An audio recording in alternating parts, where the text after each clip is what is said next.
Ano Bhadra Kartabo Yantu Vishwataha. Let noble thoughts come to us from every side.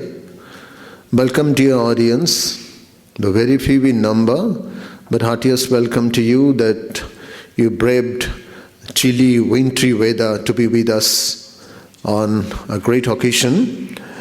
That is Surrendra Pal Memorial Lecture to be delivered by a scholar extraordinary, Dr.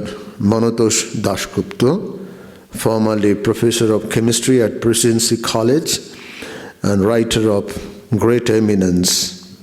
His interests range from science to literature, art, philosophy, spirituality, management, and many other allied disciplines.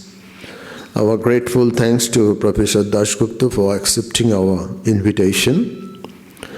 Also, we are very happy to have with us the members of Paul family, APJ schools, and special thanks to Mr. Daryl Blount, the CEO of APJ schools.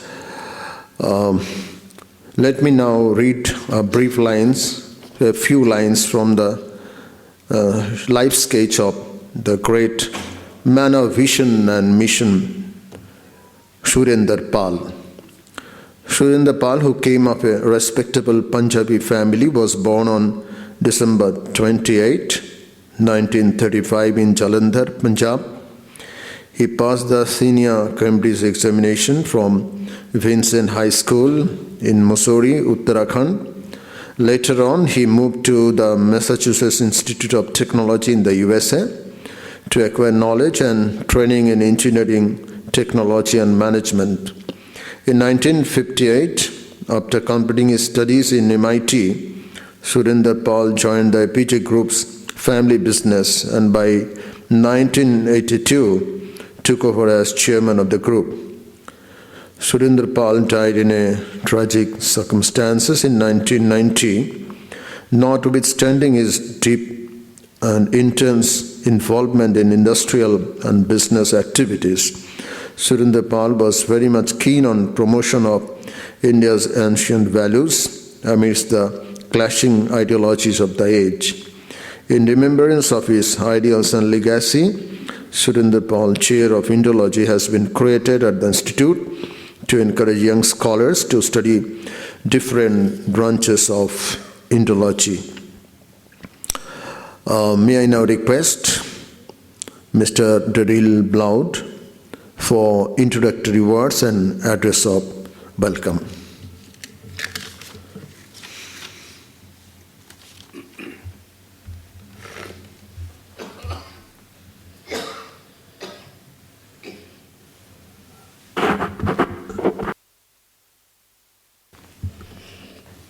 Good evening, Swamiji, Secretary, the Ramakrishna Mission Institute of Culture, Dr. Manotosh Dasgupta, former Professor of Chemistry, Presidency College, and Scholar of Indian Philosophy and Way of Life, respected members of the Ramakrishna Mission Institute of Culture, distinguished guests, and my dear friends. It is my privilege to welcome you to the Surrendra Pal Memorial Lecture. Each year, this gathering invites us to pause and remember a man whose life combined business leadership with gentleness, dignity, and a deep concern for people. Mr. Surrendra Pal's legacy continues today through the values upheld by the Pal family. And I'm grateful to Mr. Karan Pal, Chairman of the APJ Surrendra Group, for giving me this opportunity to honor him. This evening's lecture carries special significance because it is held in an institution shaped by ideals that remind us that true strength lies in character, having as its foundation compassion. More often than not, education institutions find themselves turning to the examples set forth by the mission, which often remind us that no great work can be built unless the inner life of a person is strong, disciplined, and compassionate. Leadership, therefore, must never be about titles. It's about the quiet, steady work of guiding people with integrity. It's about listening, encouraging, holding others accountable, but with kindness and gentleness, creating an environment where every individual feels valued. In short, management comes with training and gives us the tools to organize our work. Leadership gives us the heart to wrap it with inspiration. And speaking of the human heart, from which flows all our emotions, love, joy, peace, anger, and wrath, also comes the qualities of character and integrity, which lends itself to the spirit of service with purpose and humility. Then add this to the leader's professional skills, whether in mathematics or science, engineering or commerce, and you have what separates good leaders from great ones. Great leaders then begin to lead people with inspiration and purpose. They become trustworthy and dependable, and through this trust, they draw people to themselves, which is crucial to the building of relationships. For from this vital source of life, which brings life and light in a world of darkness, we build great institutions, because we build it on the bedrock of trust and transparency. In closing, may I therefore, on behalf of the Paul family, express my sincere thanks to the Ramakrishna Mission Institute of Culture, Gold Park, for its continued partnership in hosting this series of lectures since 1991, and for all of us to feel the passion of the late Surrendra Paul's legacy by hearing a speaker as distinguished as Dr. Manotosh Dasgupta engage us with his thoughts on leadership and its importance to strong management. Thank you.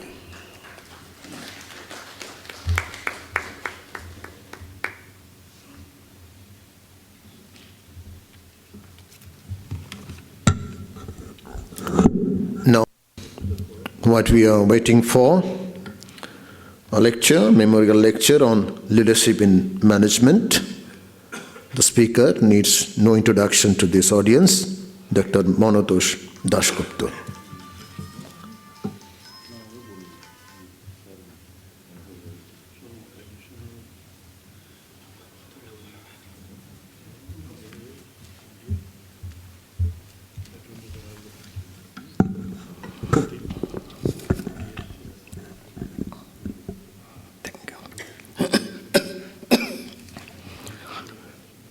Jananing Saradang Deving Ramakrishnang Jagadguru Padapadme Tayo Shitva Pranamami Muhurmuhu Jayatu He Vivekananda Bharata Paritrata Tiraskare Nudbodhita Sneha Pluta Toyavayam. Revered Swami Suparnanandaji Maharaj, respected Sri Terry Bloud, Chairman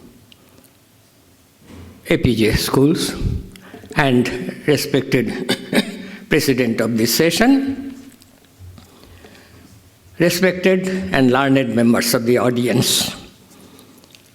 At the outset, I convey humble and sincere regard to the late Surrendra Paul, the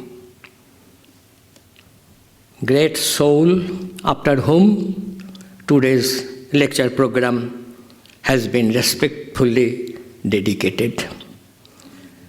I extend heartiest thanks to the organizers for selecting me as today's speaker, knowing fully well that I would fall short of the tradition set here in respect of choice of speakers on earlier occasions.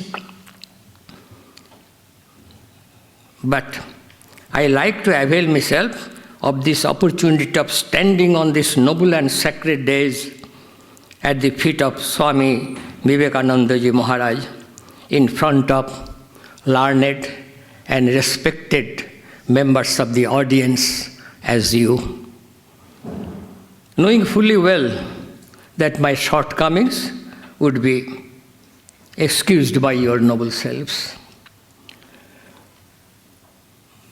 My topic of lecture, today's lecture, as announced earlier, is leadership in learning. Now, at the present hour rather, management is an important course of study and culture and is considered as a science thanks to Frederick Wilson Taylor, first figure please. Wilson Taylor, an American mechanical engineer and author of The Principles of Scientific Management, which in 2001 was voted by the Fellows of Academy of Management as the most influential management book of 20th century. No, it is an art also, which has been cherished in the late 19th and early 20th century. But factually, in some form or other, it has been existing since the appearance of Homo sapiens as rational species. We eliminate the earlier species, of course. As for modern management, Socrates, 400 BCE, first identified management as a distinctly different skill separated from technical knowledge. Evidence of management principle dates back to 2900 BCE in respect of Egypt's pyramid culture. It is one side of the story. On the other side, management is a word which is even colloquially blended in commonplaceness of our daily life. Every one of us is always trying to manage an unfavorable situation. A subordinate manages the boss manages the subordinates, police manages the pedestrians, and vice versa. Teachers manage wanton students, students manage enraged teachers, a couple manage each other, parents manage unruly children, and vice versa. Lovers often have to manage each other. Politicians often feel flattered on managing an inclement situation, so on and so forth. And there comes a very common boastful saying, "Kemon manage dilam, dekhli to? Have you seen how nicely I have managed this situation?"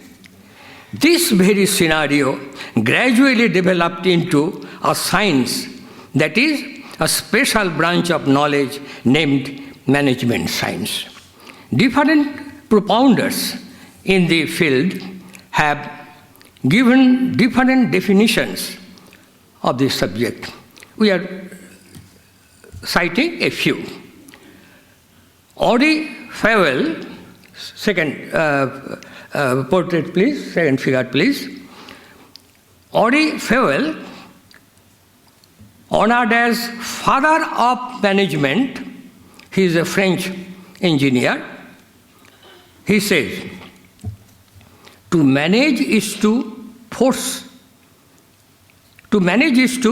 forecast and plan, to progress, to command, and to control.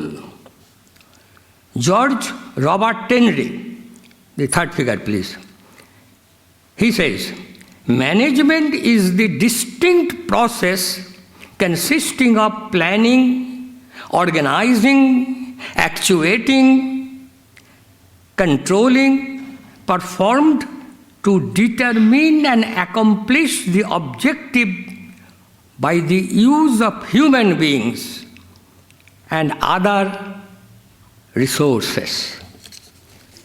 The third definition, in my opinion, this is the best one. It was put forth by American Society of Mechanical Engineers. It runs as, management is the art and science, here note, art and science of preparing, organizing, and directing human efforts to control the forces and utilizing the material of nature for the benefit of mankind.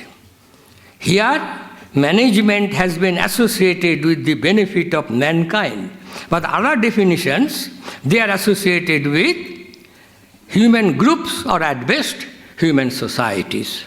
Now, in whichever sense we may use the term, two sections distinctly come into play. One, who manages, and two, who are managed. And some men are involved therein, even if primarily there is no man. Say, a machine manages a machine. There also, behind the machine, there must be a man. Even in case of artificial intelligence, at some point or other, there must be existence of a man. Management in both these sections, again, is aimed at one, self-interest, two, in the interest of a group, and third, in the interest of many, what we call public interest. Again, management may be directed in positive senses and negative senses. But this negative sense differs from bad sense. It is not bad sense, but it is negative. Factually, as we called, management is science and an art. It cannot be bad. It can be negative. Just as there cannot be a bad art, অপশিল্প হয় না. There cannot be a bad science, অপবিজ্ঞান হয় না. Bad culture, অপসংস্কৃতি হয় না. We cannot call অপদেবতা a kind of devata. It is non-deity. That is, they are non-science, non-art, non-culture, and non-deity. Now, there should be ultimately a man at the helm of management of the system. That is why Lawrence A. Appley, number 4 please, American manager, defines management to be the art of getting things done through the efforts of other people. If we centralize our attention to that man at the helm of affairs, a new term comes in, that is a leader. Lexicographically, etymologically, ideologically, leader is superior to a manager. The word manager has come from Italian manegare, M-A-N-N-E-G-A-I-R-E, which has come from Mano, meaning hand.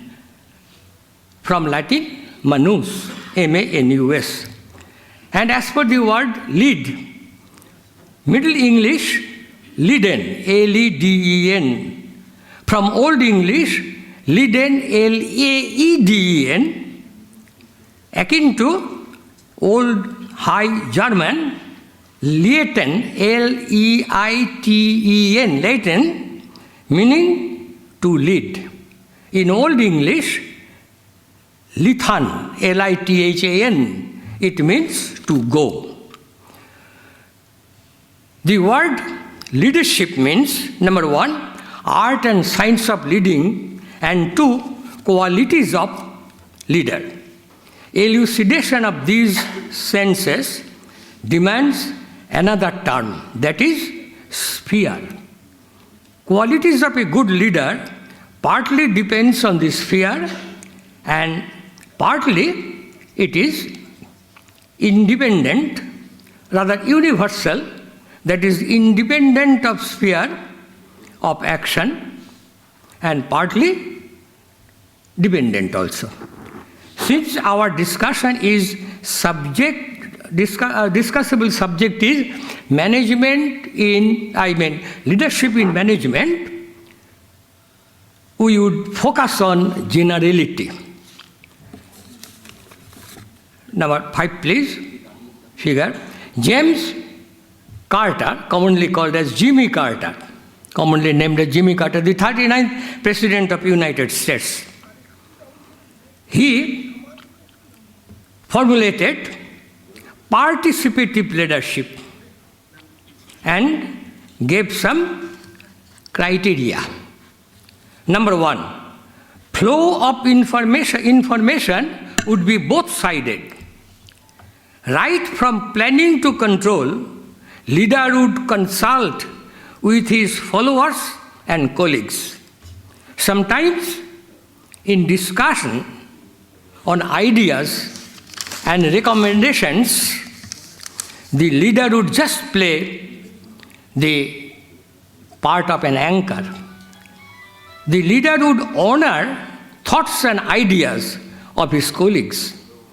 Leader would occasionally and tactically give power to others. This has gone to an extreme by Swami Vivekananda.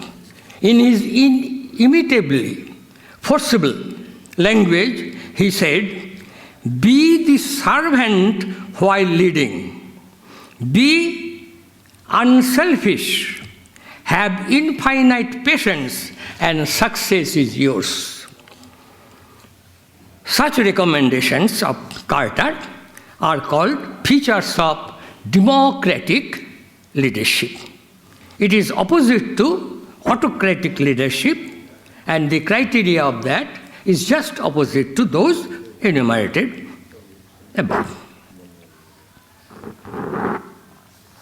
Here, in autocratic leadership, the direction, the opinion, and the order of the leader is supreme, and subordinates shall have no say in case of administration.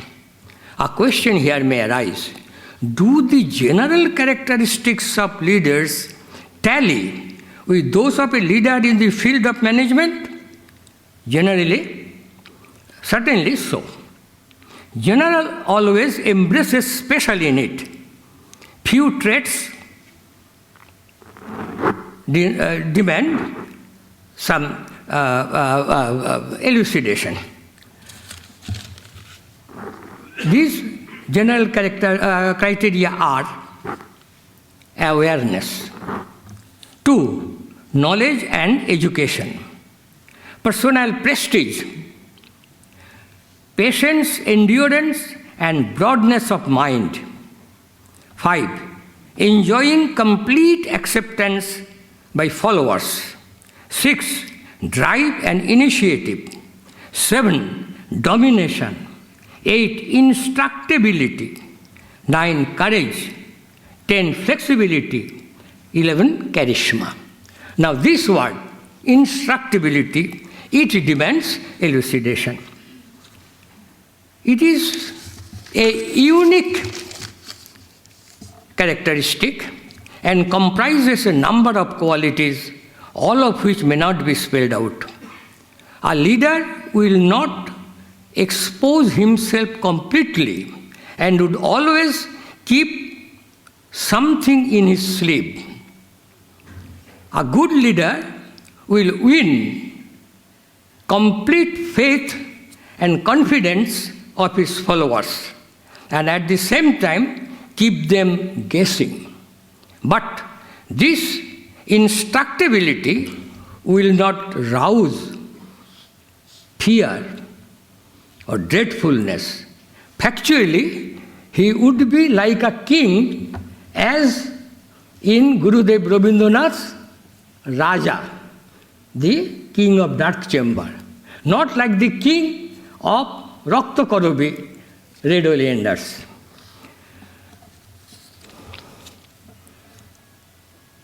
Fred Fiedler, number 6 please.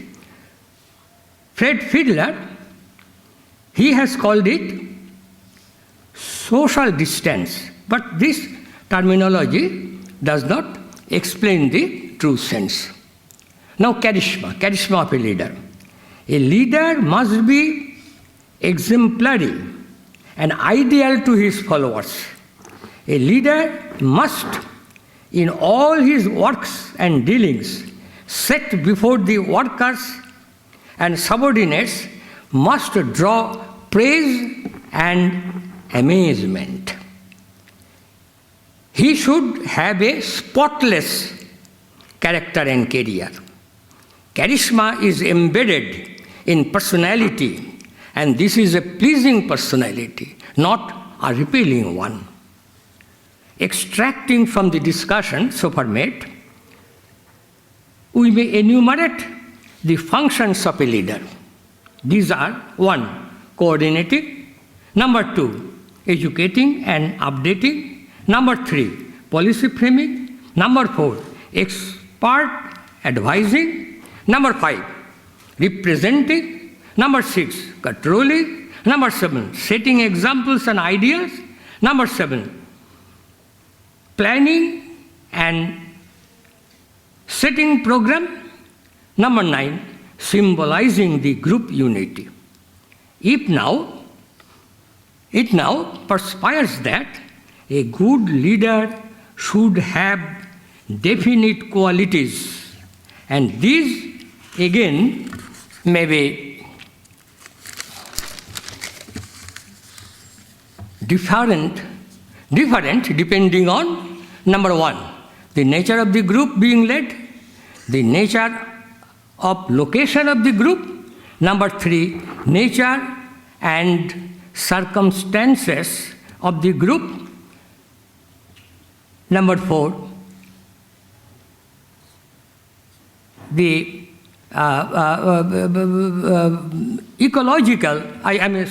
the socio-economic, cultural ecology. In these days of strong competition, growing minds are facing troubles, tension, opposition, and struggle. Factually, modern generation, it is centered in a multi-directional tug of war. Since mental setup differs from man to man, it is not at all possible to predict the response of an individual under a particular set of circumstances to an impulse with 10% accuracy.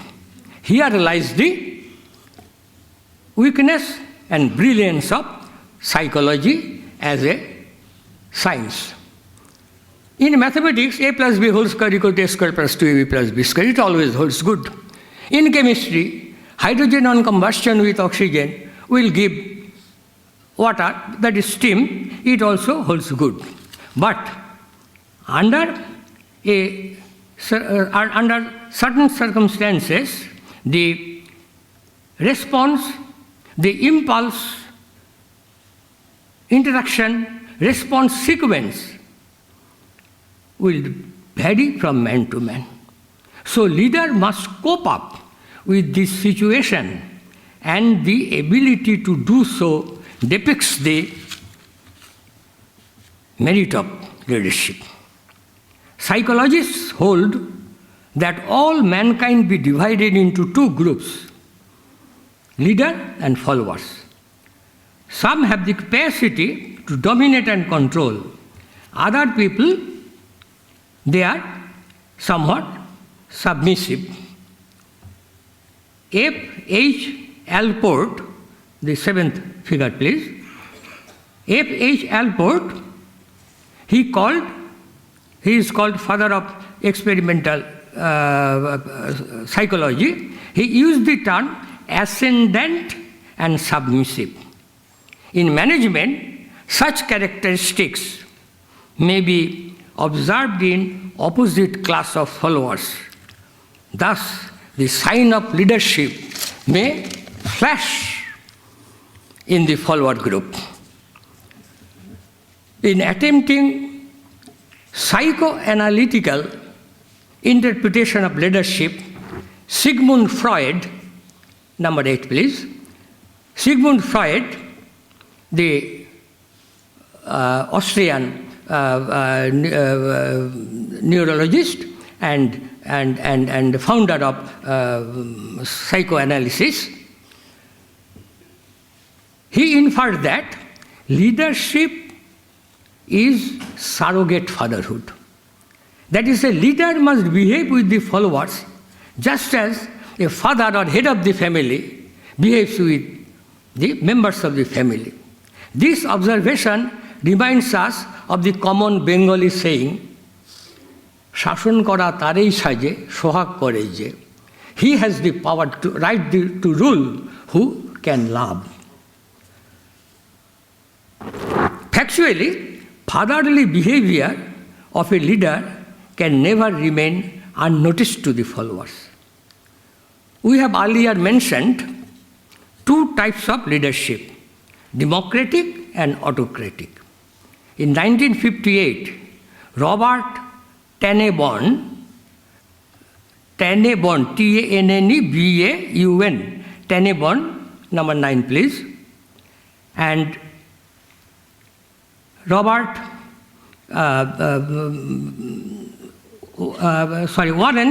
Warren H. Schmidt, number 10, 9 and 10.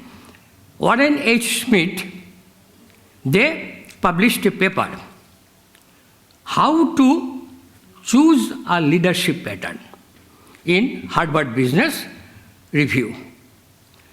Here they have said that in between the autocratic and democratic leadership, there is a gradation of leadership. They called it continuum leadership. This can be diagrammatically represented as number 11, please. Here we show how autocratic leadership merges into democratic and vice versa. This is called continuum leadership. Now, all we have said thus far can be encompassed by two theories of leadership. Up till very recent times, these were the only two theories, and all sorts of leadership and management could be explained by this, namely running of states in warfare, running of business, running of society, running of social administration, running of families even. These are Carlyle's great man theory. And another is Trotsky's situational theory. 12, please.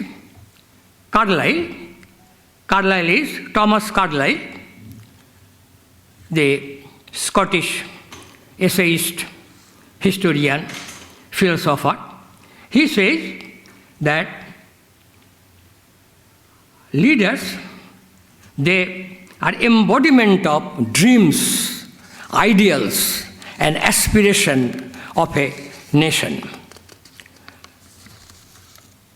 This may seem very high, but not quite true in the real sense of the term. All great men are not leaders, and all leaders are not great men if the term great is used in brighter sense of the term. Adolf Hitler cannot be called a great man in the true sense of the term great. Leon Trotsky, he was Russian revolutionary and Russian political theorist. In his situational theory, he says leadership is created by circumstances. History bears evidence in support of this. Oliver Cromwell, Robespierre, Napoleon Bonaparte, Lenin, Adolf Hitler, all are examples. Another glaring example is Gopal Dev, the founder of Palo dynasty of Magadha.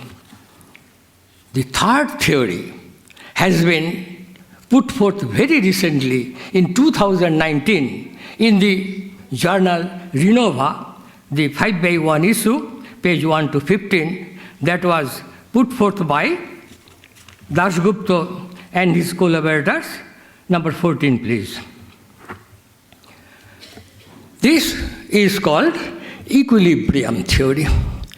This equilibrium theory has been based on the principle of mobile equilibrium, enunciated in 1865-66 by the French chemist Henri Louis Lasatelier.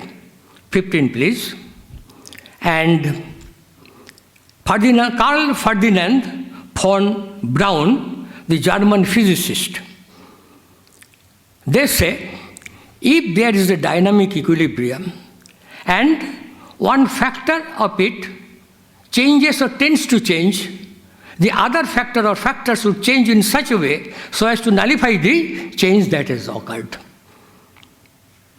It is used in physics, in chemistry, in medicine, in economics. 1970, Samuelson was awarded Nobel Memorial Prize in Economics for using this Lasatelier and von Braun principle in economics.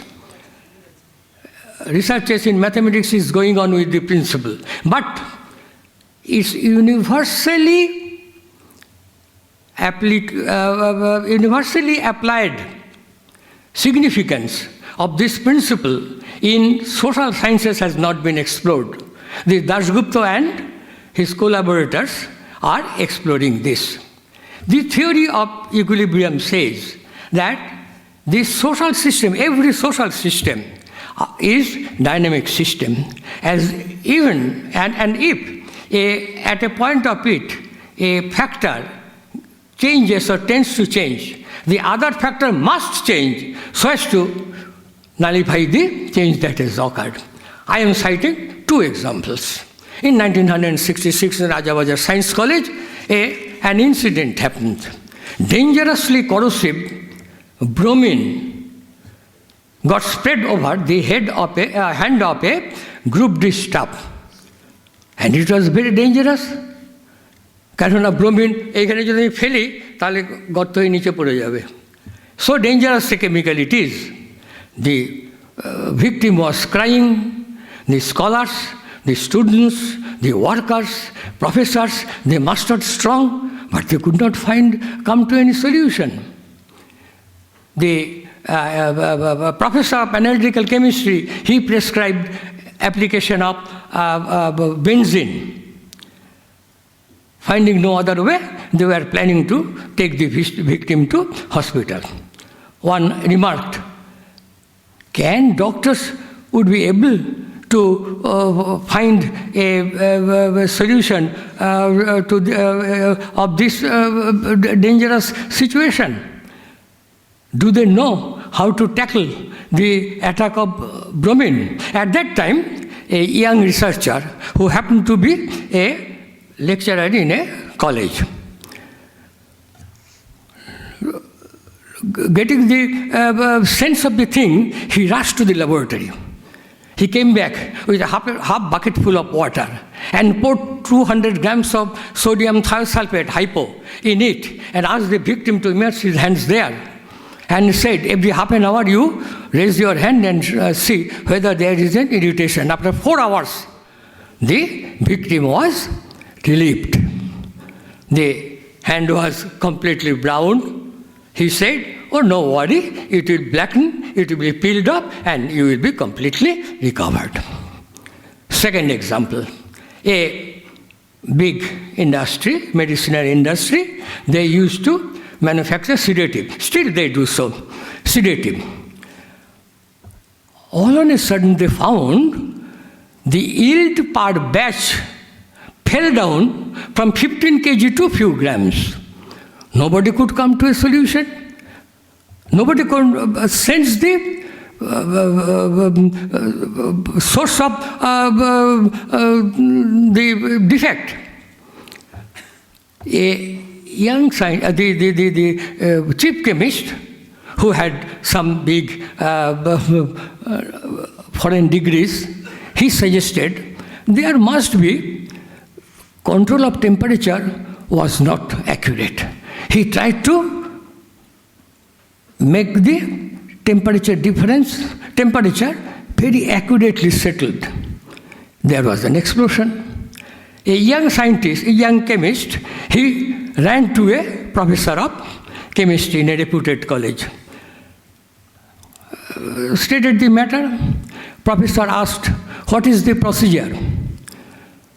The moment he knew the procedure, he said, aluminium isopropoxide would be used as catalyst. Oh, stop. Aluminium isopropoxide. Is there a shift system in your laboratory? Well, yes, sir. Oh, then, here is the answer.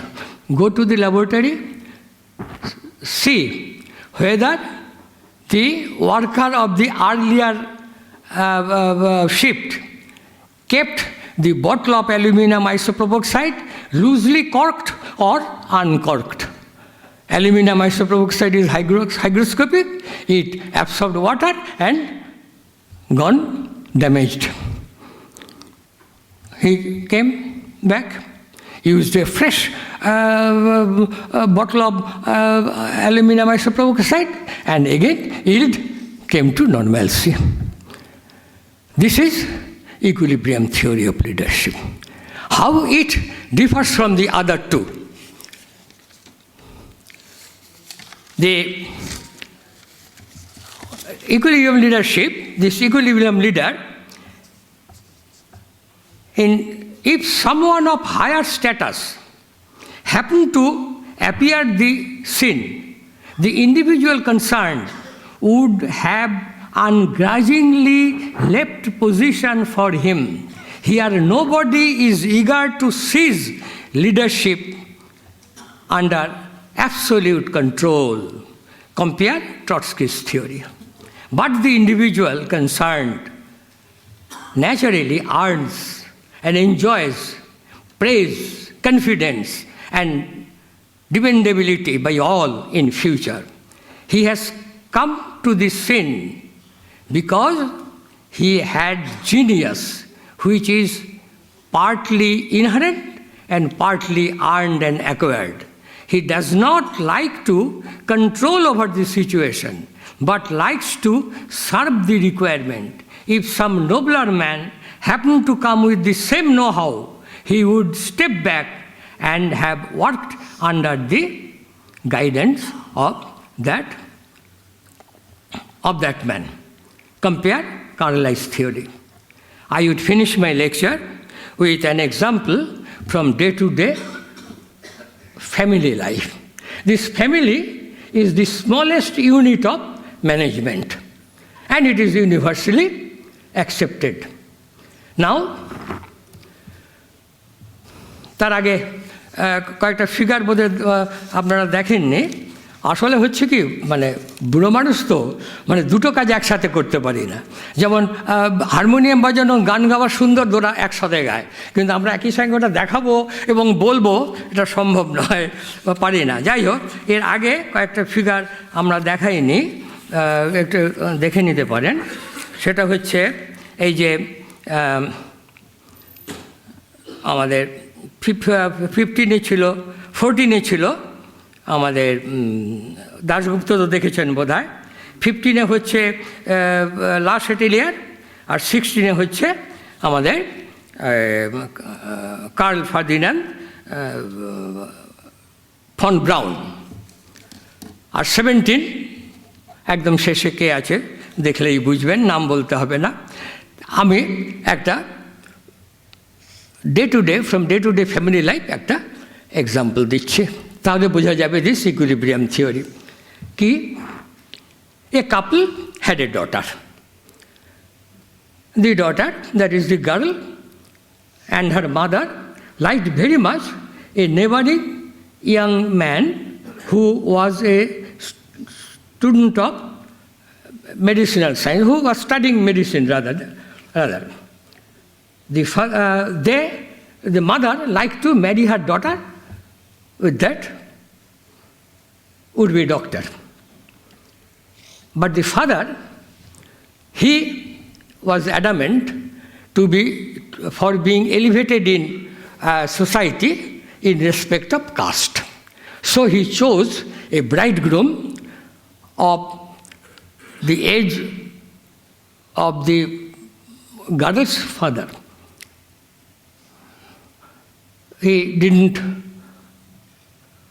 pay attention to the defiance of the mother. The girl was married to that old man.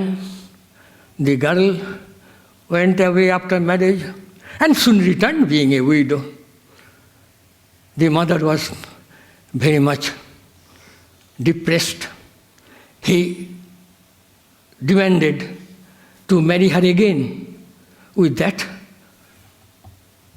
doctor. His name was Pulin. Sarcastically, this father said, "Let me die, then both of you remarry." The mother was helpless and she succumbed to death. Now the family consisted of two, the father and the girl. There was an equilibrium. The girl served her father very diligently, affectionately, all praised her. But soon she scented something foul. She asked her father, "You like to marry again?" Father said, no, I don't like, but all the scriptures right from Manu to Mahabharata says that without a wife, the family life is unfilled. All right, what would she do? The father, "Don't you respect my mother's memory?" He said, "I am a strong man, everyone knows." The girl was helpless. The father went to marry, came back with newly married wife, but the girl could not be traced. Ghorete nei munjulika. He traced a letter. খবর পেলেন চিঠি পড়ে, পুলিন তারে বিয়ে করে গেছে দোহে ফরাক্কাবাদে চলে, সেখানেই ঘর বাঁধবে বলে আগুন হয়ে বাপ বারে বারে দিলেন অভিশাপ। রবীন্দ্রনাথ, নিষ্কৃতি। It needs no further explanation. নমস্কার।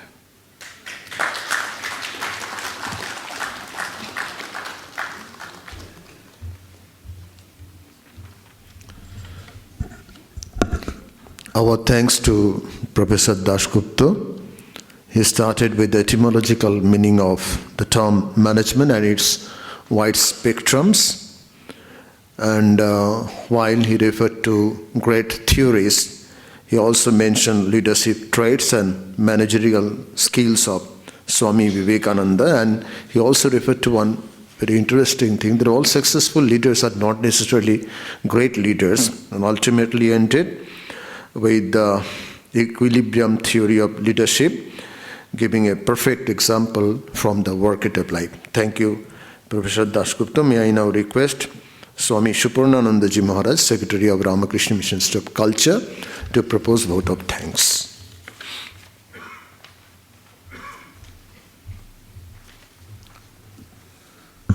Om Jananing Sharadang Deving Ramakrishnam Jagadgurum Padapadmitayo Stitva Pranamami Muhudmu.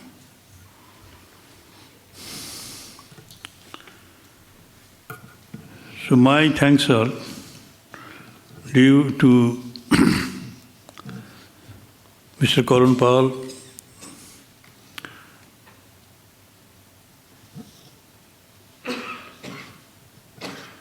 the son of the great Surrendra Paul,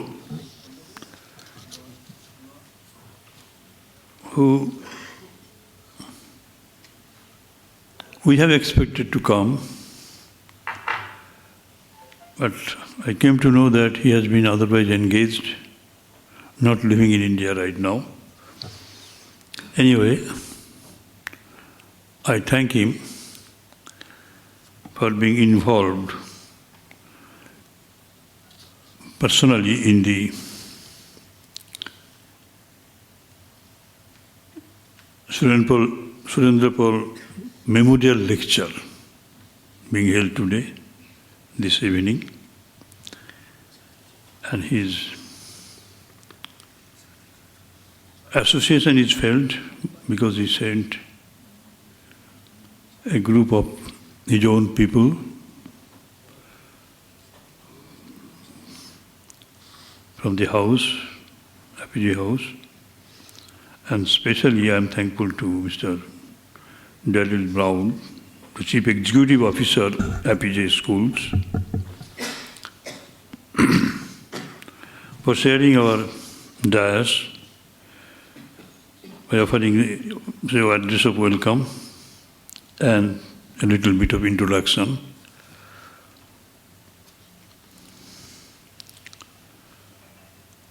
My regards to the audience, learned audience, the fewer number, but they are all very much capable of listening and understanding the topic, because they are all almost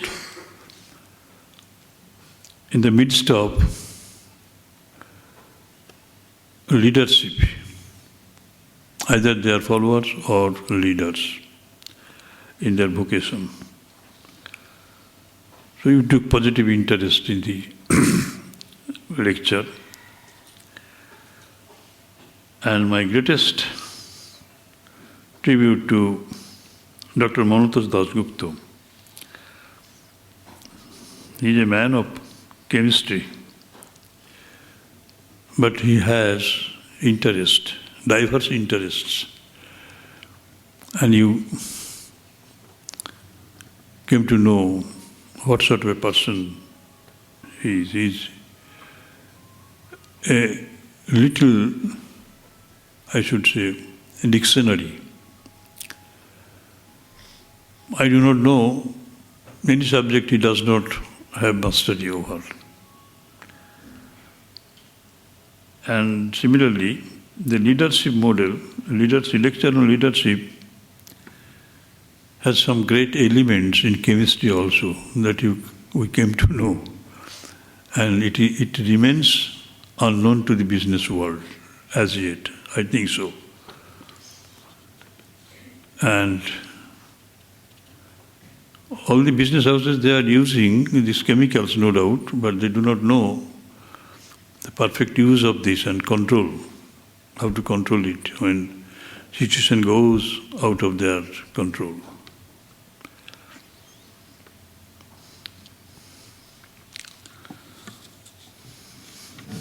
He made a very important comment, his own understanding of leadership. Leader makes others powerful. Manotosh Dasgupta has stressed this point. Leader makes others powerful.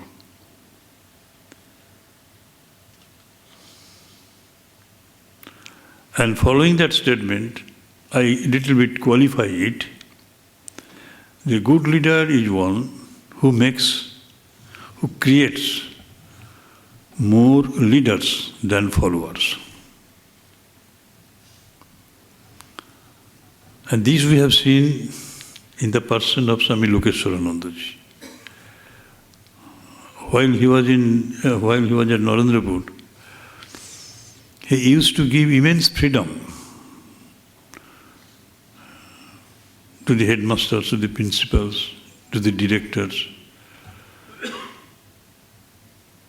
We have still now so many units. But his involvement was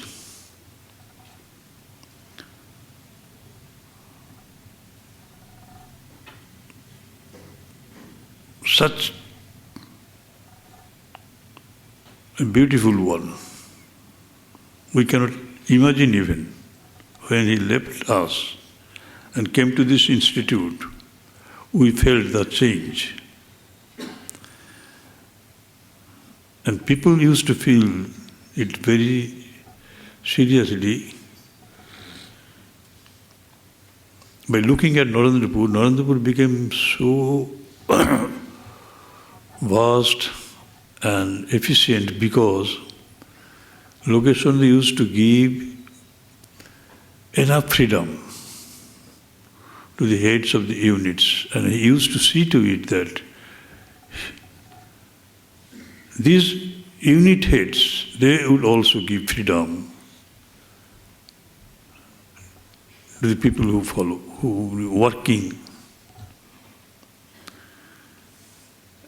Not under him or under them, but with them. The problem comes when we feel that they are working under me. That's the problem. I am a part of that. I am also following. And from Holy Mother's life we came to know that our mothers are the greatest leaders in the family because there is love. So if a leader develops the culture of love in their own lives, then the maximum problem should be solved immediately. Love and concern for the people who are working with us. They are the members of the greater family. And Swami Vivekananda used to say that if you want to lead like the child. Child is the greatest leader in the family. A small kid. Everybody is busy with him. He leads everybody. And what is the strength of that child? It is his helplessness. You have to show your helplessness like a child. It is very difficult to practice, but you can do so. And then lastly, I will cite one example from Ramcharitmanas. Such a beautiful concept of leadership he has given. So I have not heard it from anyone. I myself read the book and became astonished to see the veracity of this saintly person's involvement into the household life or the business world. So important a concept. So Mukhya, Mukhya means leader. Mukhya means leader, You all know. Mukhya, mukhu so chahiye.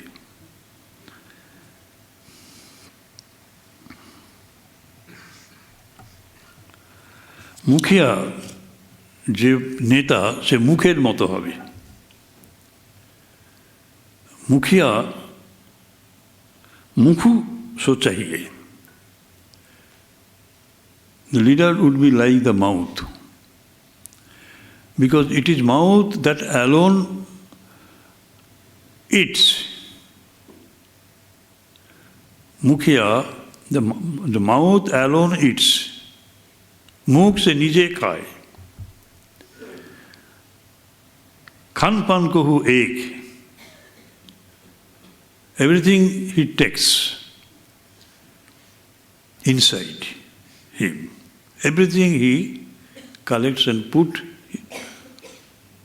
inside his mouth. Very interesting. Khan pan kohu ek. Paloi posoi sakal ong.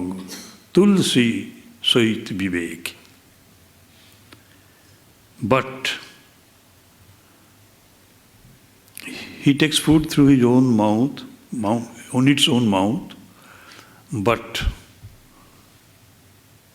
nourishes each and every part of the body. Each and every part of the body.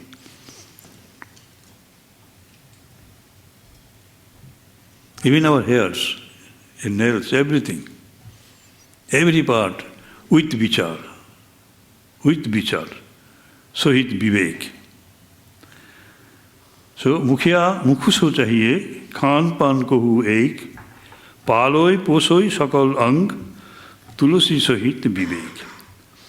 যে মুখিয়া নেতা সে মুখের মতো হবে, নিজেই মুখ দিয়ে সব খায়, কিন্তু একা খেলেও সর্ব অঙ্গের ভরণ পোষণ করে বিচারের সহিত।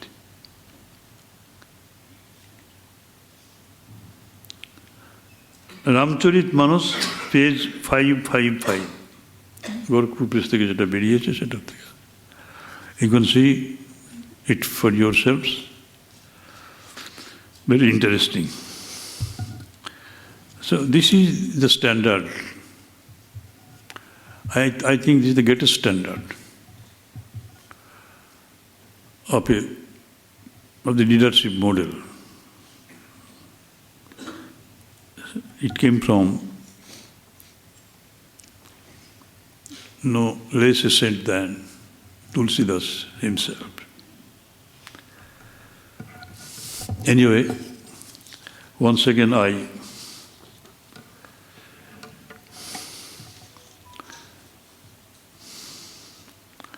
thank Dr. Manotosh Dasgupta for his beautiful exposition of the leadership in management. This topic has been put to us in a very animated way. And I thank once again Mr. Daryl Brown and the people